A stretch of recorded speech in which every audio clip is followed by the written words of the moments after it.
G'day Knuckleheads, Uncle Knackers here. Today I'm going to show you how to make possibly the world's easiest set of sawhorses. Amazing, I know. Now these are quite unlike the ones we made back in the day at trade school that had more angles and bevels than something made out of lots of angles and bevels. I'm going to show two versions of the sawhorse, so watch carefully and take notes. Now for me, a sawhorse needs to be strong and reasonably light. Stackable would be nice, but not particularly necessary. And you'll be glad to know that this project requires minimal tools and a very basic level of DIY-ness thingy, if that's a word. Is it?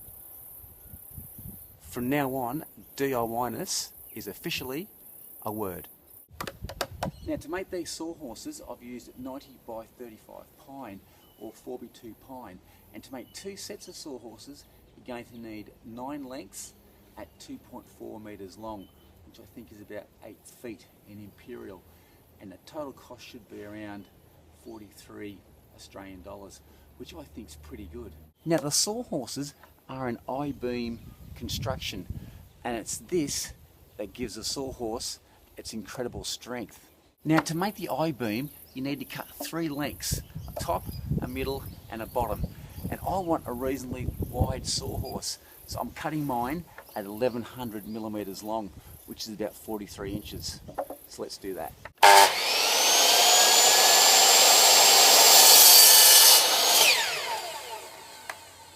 Now to put the I-beam together, it's really simple. All you need to do is find the center of the top piece and square a line down. Find the center of the middle piece, square a line down, and the middle of the bottom piece, square a line down, line all those marks up, and then you're ready to screw off. Now I'm just about ready to screw off, and you'll notice that all the marks are lined up on this end and on the other end. And you'll also notice that I've marked a line from this center point right through to the other center point. This ensures that my screws are going to go into the center of that I-beam there. And you'll also notice that I've put a mark 1 inch in from the back, 1 in the center, and 1 inch back from the other end. This is the top of the sawhorse, and over the life of this sawhorse there's going to be power tools accidentally cutting into the top of it, and you don't want too many fixings in here that may come in contact with your power tool. Before screwing off, I like to pre-drill my holes first to prevent the timber from splitting.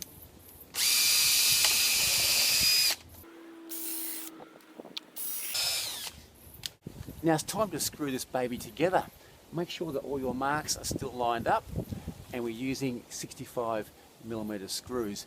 And also drive the screws down about 5 to 10 millimeters. That way they're out of harm's way. Let's go.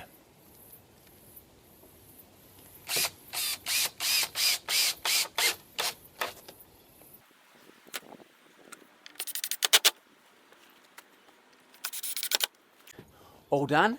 Now repeat that process to the underside. Remember to pre-drill before you screw.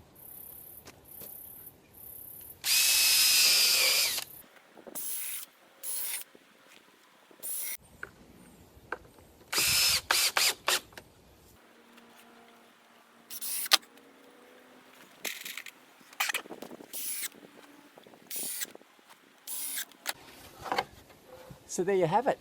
The I-beam's made. How easy was that? Now all we need to do is cut the legs and attach them. Now obviously the sawhorse is going to need 4 legs. Now I'm going to cut a 15-degree angle on the bottom of each of these legs, and the reason for that is that that will ensure that the sawhorse sits nice and level on the ground, and it looks a lot better. You know, take some pride. And the length of the leg is 800mm or 31 inches from the long section of the 15-degree cut down to a square cut at the end. Okay, let's set the saw at 15 degrees, which is right there. Lock it off. Let's cut these legs. Now I find it easier to cut the 15-degree angle first and then measure back the 800 to a square cut.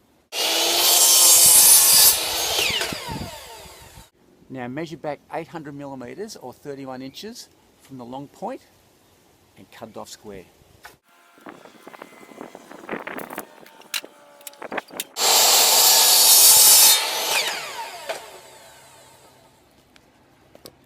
And there you have it. Now with the legs cut, I've measured from the top down 25 millimeters down to 115 millimeters, and I've squared those lines across. I've also put other marks 1 inch in on each of those lines. Now these are the screw or the fixings that are going to attach this leg to the I-beam. Now to attach the leg to the I-beam, it's really simple. I've pre-drilled the holes that were along those two lines, and all we need to do is sit this leg into the I-beam. This is the top of the I-beam. So you sit the leg in just like that, and this now creates the perfect angle for the leg. Now all we need to do is put our screws in, make sure it's nice and flush on those edges, and screw it off. Just like that.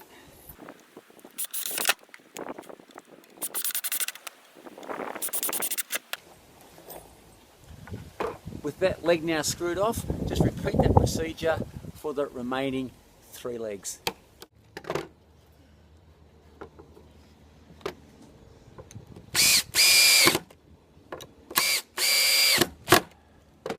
So there you have it.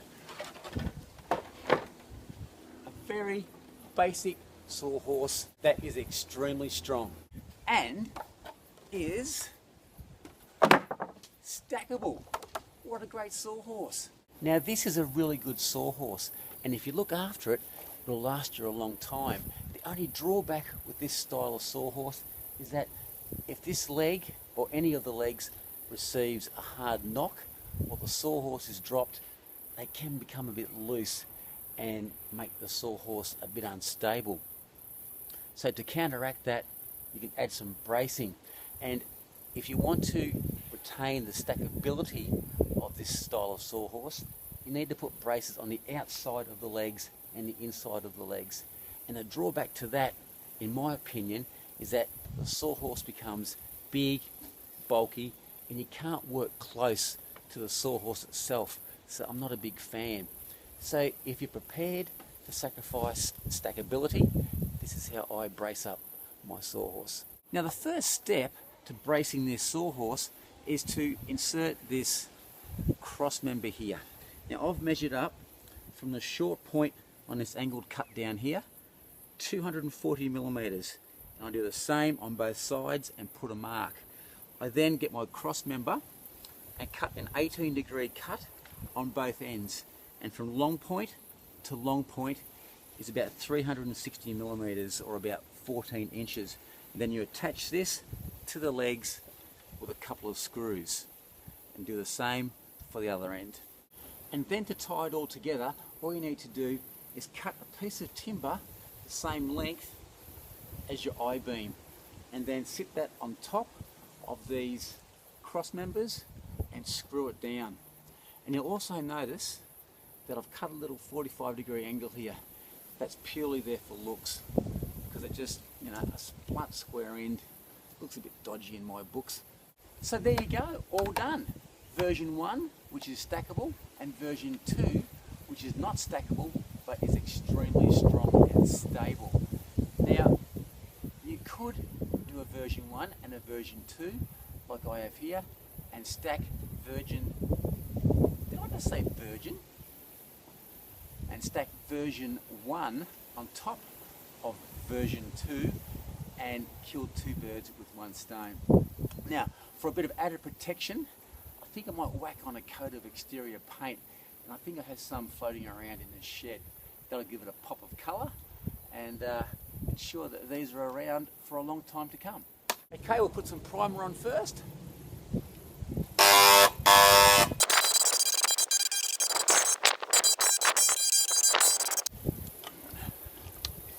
And there you go, now it's time for the top coat, a nice cherry red. Now I was hoping to spray this, but it's a bit windy, so I've got to brush it. Tough break. Oh, look at that!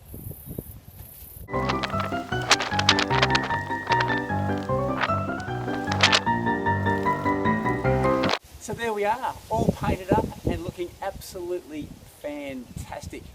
What a great looking pair of horses. Speaking of horses, did you hear the one about the Irishman who couldn't tell the difference between his two horses? A friend of his suggested that maybe he measure them. The Irishman did that, but it wasn't much use.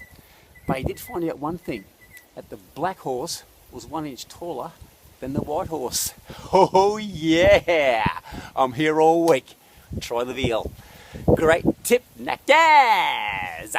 And as per usual, if you liked my video, subscribe to my channel. The button's down there.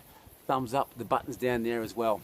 And also check me out on that Facebook thingy at DIY for Knuckleheads.